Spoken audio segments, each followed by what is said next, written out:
The reality is they understand what the threat is. They understand what the threat of this movement is. They understand what the threat this left media, independent media presents to corporate interests. And that's precisely the reason why they're trying to engage in this disciplining operation to defang at least one of the tools that the left flank has.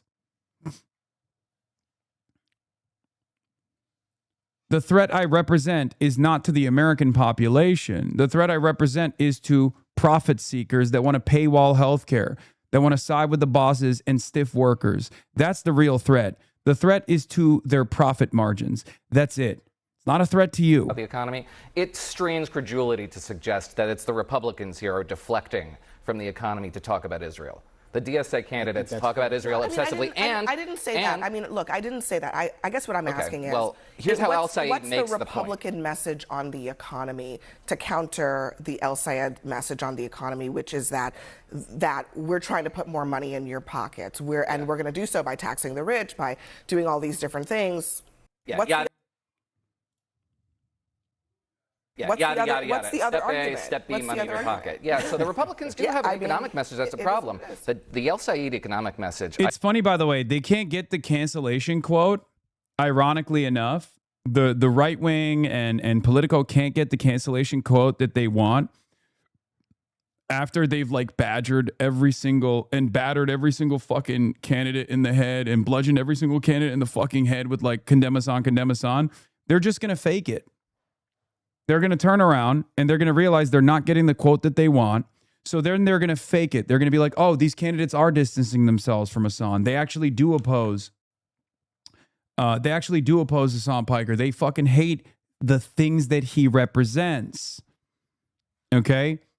So that's what they're going to do next. And Politico has done a piece of this already. Abdul El-Sayed disavows Hasan Piker's 9/11 comments. And people are immediately tuning into that frequency and going, that said better late than never is in fact correct.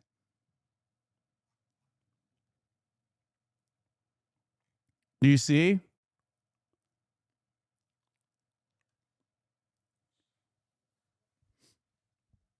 Like that's the ultimate goal here. The ultimate goal here is to basically say, oh, there is real disarray amongst the base. There is no disarray amongst the base, especially when it comes to the issues that these politicians represent, these candidates, these insurgent candidates represent. People are united behind these issues. Republicans are trying to drive a wedge between candidates and the platform to the best of their ability. And the wedge that they're using is me. That's it. There is no chaos or confusion. There is no chaos or confusion inside of the base. They are all united behind these policies. And you will see by the time we get out of the midterms. Okay? Like, look, and it works. It even works for people who have been long-term subscribers. What about Bernie talking about how he's not comfortable about the relationship between you two? That's not what Bernie Sanders said. But you saw one aspect of the quote that was clipped, and you thought Bernie was saying, yeah, I don't actually like that Hasan and Abdul are stumping together. He didn't say that. He said he doesn't like the comment. And then he followed up with, I think you have to look at the totality of what Hasan says, and it's very clear that people resonate with the message. Do you understand? No, I was bringing that up as an example. No, that's what they're doing. Dude, that was the point. Everyone says the same thing, okay? I do not like the 9/11 comment. I do not agree with the 9/11 comment, right? That is what everyone says. And then there's a but. But no one wants to follow the but.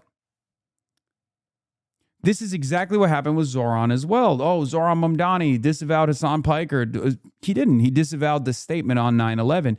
But it's not an unexpected sentiment. I have disavowed the 9/11 comment. You know? Yeah, I think that Chatter was using that as an example of a disavowal being clipped out of context. Exactly.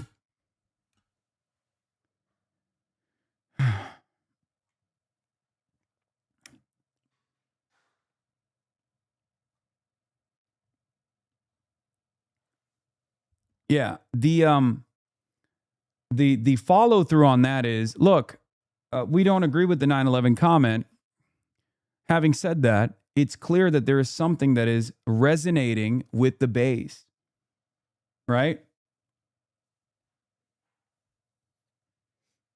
I'm confused. So it's your fault because you didn't stump for Kamala, but now it's your fault that you are stumping with progressives. Yeah, at a certain point, you got to realize that these guys only want to fucking take out left media.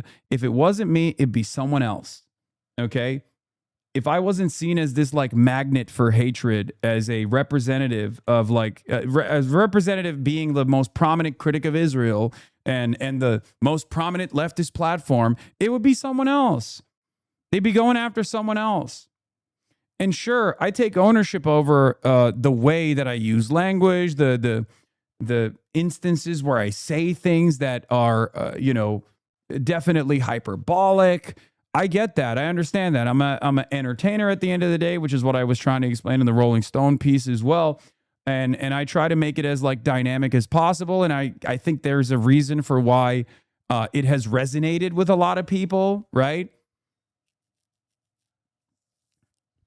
But ultimately, yeah, I'm tanking all the fucking aggro right now. But if it wasn't me, it'd be Kyle Kalinske, for example. And if it wasn't Kyle Kalinske and they took him out, it would be Majority Report. They would say the Majority Report is also engaging in like Hamas defense or anything like that.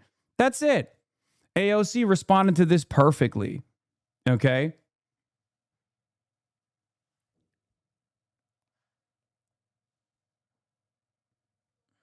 Yeah, What's yada, the other- yada, what's yada. the other Step A, argument? step B, What's the money in other your argument? pocket. Yeah, so the Republicans do Yeah, have I an mean, economic message. That's it a is problem. what it is. The El Said economic message, I think, is really easy for Republicans to swat away because he himself brings it back to Israel. He himself says that foreign aid, Well, the isn't that- minuscule, Yeah. economically Isn't illiterate that- argument but that isn't foreign that aid is taking money out of essentially your what Donald pocket Trump has is his done case. for the last 10 years, which is to say, we need to end these foreign wars. Let's stop funding war in Ukraine because it it's is taking the- money out of That's your a pocket. stupid argument. I'm just but saying, Democrats should but have stopped it is- because it's it is still that stupid in their argument. mouths, too. It is the beacon by which the America First movement, got its footing.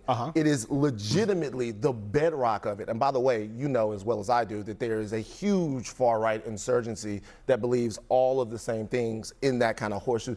If it's Tucker, if it's Alex Jones, all these people that you guys loved a little while ago, but when they started becoming... They're not getting elected. They're not getting elected. They're not getting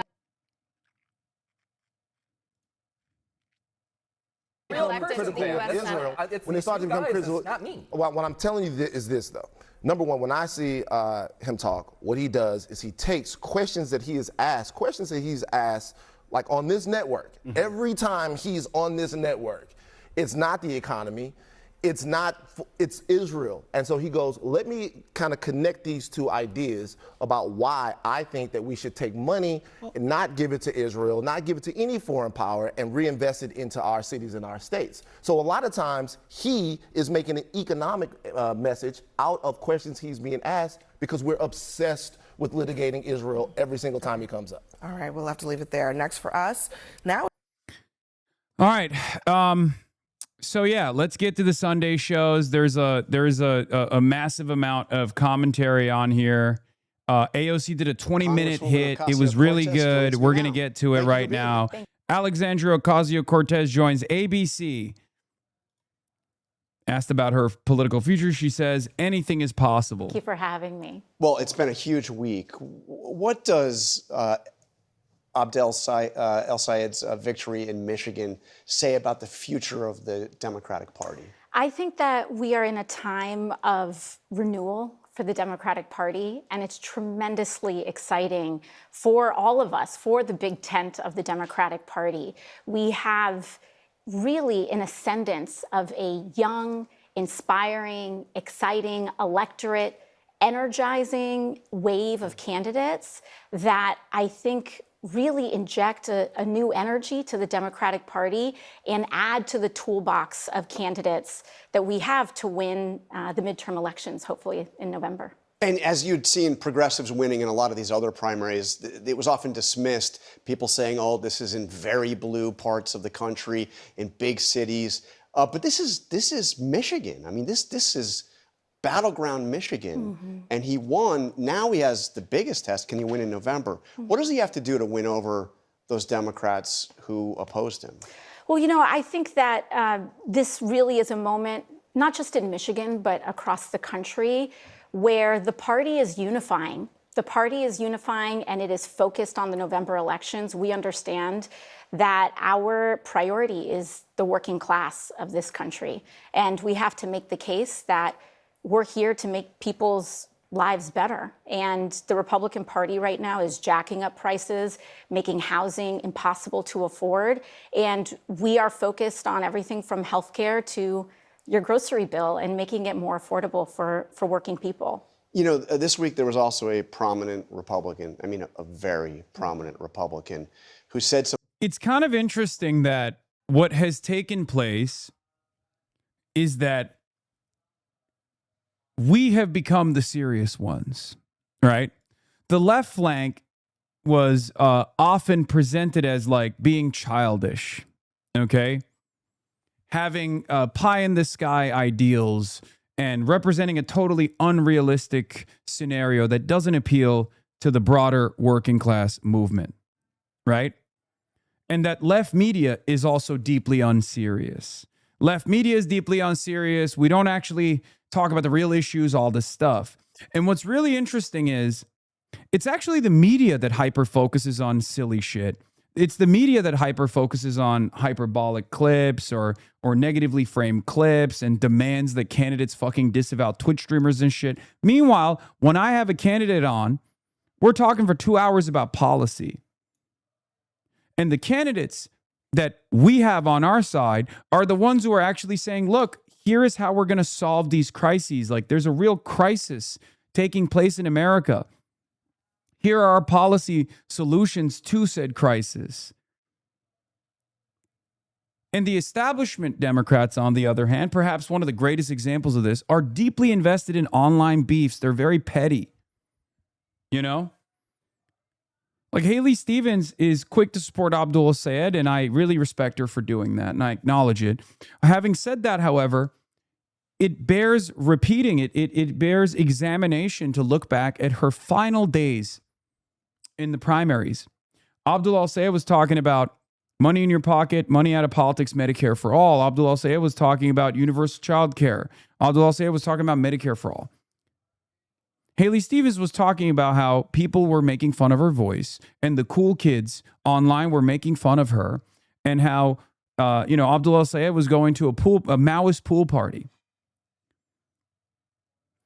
Which side is the more serious side? I mean, seriously, pull yourself out of the situation. Forget that like one side is backed by corporate entities and whatnot, and just listen to the message coming from both of these parties. If you were just an outsider trying to comprehend American politics, you'd look at that and go, okay, the serious side, the adult side is the one that's talking about policies, right? That's what's so interesting about this dynamic. Yes, we have sometimes on this broadcast, certainly moments where it's like childish. We're playing video games and stuff like that. But ultimately, if you look at the totality of like the advocacy, you look at the coverage here, I spend 8 hours a day talking about American foreign policy, American domestic policy. Whereas mainstream media, for the most part, is trying to find these like instances of drama. It's interesting that they have started doing slop, when the expectation from the average American is that we cover slop and they cover the serious stuff.